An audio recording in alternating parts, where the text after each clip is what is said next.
Hello, my name is Professor John Benjamin, and this is West Virginia Wesleyan College, and this is game design. So you're going to have completed the previous two tutorials to get to this point, because we're going to start off where we left off. All right, so we left off in Blender, and we had applied this image to our hatchet. And here's the image that we applied to it, and we mapped it to the hatchet. So if we're in edit mode and we hit all, you can see here are the images, and this is how we map them. Now remember, if we go here, we can click on them and we can move them. So let's say I wanted this part of the hatchet to be metal. I could. Let's see, is that the right side? No, suddenly this side of the whole that side of the hatchet's all metal now. So if I hit A again, and I can make the whole hatchet metal by moving this over here. And remember, you have to have this one selected. This is called UV selection mode right here. Okay, so if you want to select individual ones or points or a full surface, you can select those. And so now if I rotate around, you can see here the axis, well, almost entirely all of the metal part. Okay, so but that's not what we want. So I'm going to go over here and hit all again. I'm going to go ahead and move the handle, both handles, back over to the wood area. Okay, so that's what we want. All right, so that's how we got there. All right, little refresher. So let's say, though, we needed to add something to this image. Maybe we want to make it more rusty or add some more scratches. Or let's say, in this case, it's a hatchet. What if we wanted to add some blood splatter? Okay, maybe it's a horror game. All right, so how do we do that? We already have our image here. So we just have to go and find our image and then open it back up. But I did want to show you a really important thing about the image map, how you can go and manipulate images in Photoshop and know right where to put them. Okay, so how we're going to do that is I'm going to come over here, I'm going to hit A, and that selects all my surfaces. And so that way we can see all of the mapping here. So then I'm going to go up here to UV, and I'm going to go all the way down to the bottom and say Export Layout. Well, let's give it a good name. So this is going to say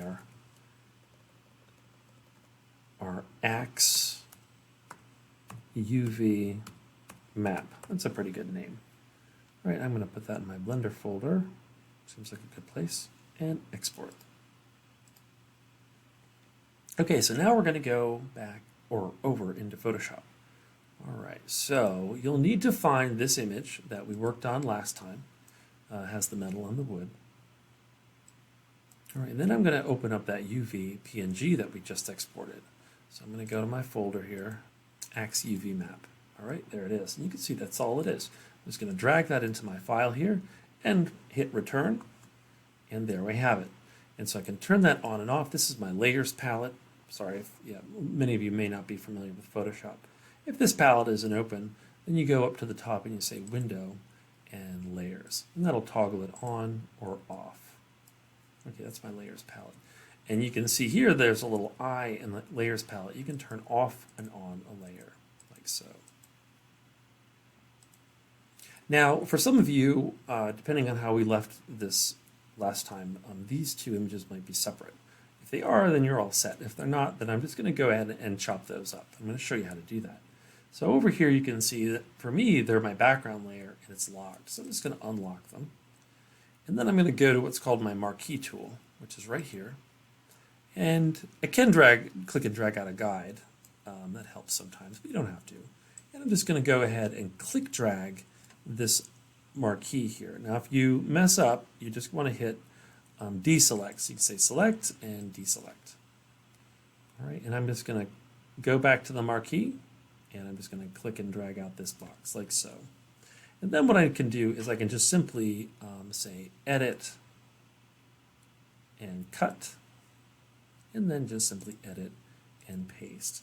And now, and I can move it around with my move tool. That's this little tool right here. I just moved from the marquee to the move tool, and I can move it around.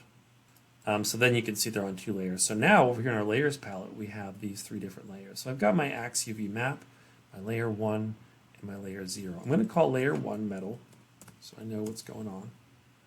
I'm going to call layer 2, this one, wood. All right, so got 3 parts to this.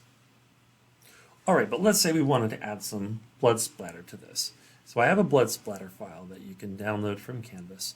I'm going to go ahead and get that file. All right, here it is. And it's an Illustrator file. And I'm just going to go ahead and drag that right into Photoshop, just like this. Just zip into Photoshop like that. And I'm just going to hit return. All right, and here it is. It says Adobe stock because that's what it's from. I can move that layer up above the metal layer so I can see it, just like that. And now I'm going to give it a good name. So we're just going to double click on that. I'm just going to call it blood. All right, now if I want to move that around, I can do so. I can just click on it with my move tool here. And if I have that layer selected, I can move it around. And you could rotate it by going to Edit and Free Transform. And then you could just sort of rotate it or scale it however you want. And when you're done with it, when you have it where you want, you just hit return to execute that. All right, and so now what I'm going to do is I'm going to turn on that UV map because there's probably kind of a places I want the blood to be on the axe, and so I can determine that here.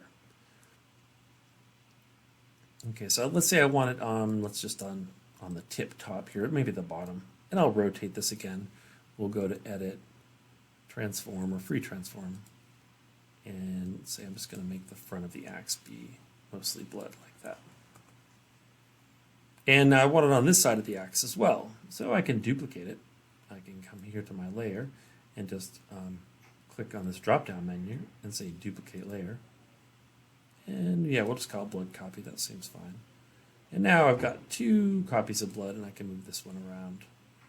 And I can go to Edit and Transform again, and I'm just going to rotate it so it looks a little bit similar to the other one. And you can, now these we brought in, they're smart objects, so if we want to erase or manipulate the actual photo itself, I'm going to have to right-click here and say, where is it? Rasterize layer. So that's important. So I'm going to right-click and say Rasterize layer right there. And now I can, let's say I want to erase some bits. I can go to the eraser tool, which is right here. Eraser tool, and I can kind of, let's say I didn't want these bits up on that area. Well, there's nothing there, but let's say at the back of the axe I wanted to erase some, and I'm not sure why I'd want. And then there's some blood spatter on the handle. That's pretty good. But maybe I want to put a little more blood splatter on the top of the handle. And so what I could do is I could just duplicate this again. Let's say duplicate layer. And it's copy to, that's fine. I'm just going to go ahead and move that maybe onto the base of the hatchet here. All right, I'm going to go Edit, Transform, and just going to rotate a little bit. So maybe it's something like that. Just going to do that one more time. So it's like down there. Okay, so it's a pretty bloody axe at this point. All right, lots of blood. All right, but it's a little complicated because I've got 4 layers of blood, so I'm gonna group those now. I'm just gonna flatten those out. So I'm gonna click on the blood layers, hold the Shift key down, so I have 4 of them selected, and then I'm gonna go up here and I'm just gonna say Merge Layers. And so now I'm dealing with blood and metal and wood. Okay, great. So now if we want to update our file, we can Control S. Let's save this. I'm going to call it Wood Metal Blood. I think that's a good enough name. All right, I'm going to save that in my Blender file. Okay. And we had a PNG that we want to keep these files small, and so you can export this as a PSD into and use it in Blender or Unreal. But in this case, we're just going to keep it simple and like low memory. So we're just going to say File and Export as a PNG, and we're going to call it Wood Metal Blood. That sounds good. Hit Save.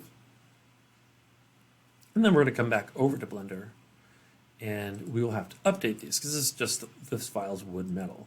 So up here we have the wood metal file, and so we're going to click on the little folder icon in Blender, and we're going to look for our Wood Metal Blood PNG. And there it is. And we'll have to do the same over here. So over on our axe side, we're going to come over where it says wood metal PNG here, look for it in the folder, and open image. All right, and so now we have an axe that has blood on it. But you see, here's the key. If we wanted to add this, we added it in Photoshop because it's really important to remember the whole point of this process is to save memory and processing power. And so you don't want to paint this stuff on in Blender. You just want one simple raster image in Photoshop, and you update that. But the key is how do we know where all these new images are going to go? It's because of the mapping, and we exported that UV map file, brought it into Photoshop, so then we could control where things were.